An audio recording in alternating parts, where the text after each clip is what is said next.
ቀንዲ ጸገማ ምዃኑ ብምግላጽ ተወሳኺ ዓቕማ ክምደበላ ኣዘኻኺሩ ምምሕዳር ከባቢ ዓዲ ሸገላ ካብ ጎልጅ ንሸነኽ ደቡባዊ ምብራቕ ኣስታት 22 ኪሎ ሜትር ርሒቓ ትርከብ ኣብ ንኡስ ዞባ ሞልቂን ዝርከቡ 39 ሱንኩላን ኩናት መነባብሮኦም ንምምሕያሽ ንዘካይድዎ ዘለዉ ንጥፈታት ንምድንፋዕ ንነፍሲ ወከፍ 10,000 ናቕፋ ከም እተዋህቦም ሓላፊ ጨንፈር ሃገራዊ ማሕበር ሓርበኛታት ሱንኩላን ኩናት ኤርትራ ኣብ ዞባ ጋሽ ባርካ ኣቶ ረዘነ ተስፋ ማርያም ሓቢሩ ኣቶ ረዘነ ኣብ ሓበሬትኡ እቲ ሓገዝ መቐጸልታ ናይቲ መነባብሮ ሱንኩላን ንምምሕያሽ በብግዚኡ ክካየድ ጸንሐ መደብ ምዃኑ ብምምልካት ሱንኩላን ካብ ተጸባይነት ተናጊፎም ነፍሶም ዝኽእሉሉ ባይታ ንምጥጣሕ ከም ዝሕግዞም ኣረዲኡ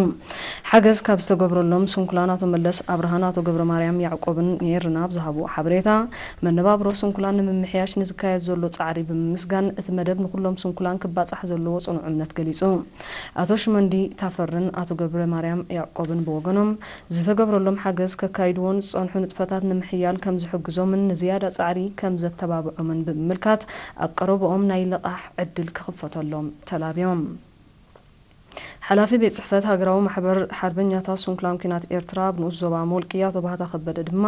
በብእዋኑ ናይ ካሮሳታት ሞተርታት ማይ ጠለበጊዕን ናይ ልቓሕ ዕድልን ክካየድ ምጽንሑ ሓቢሩ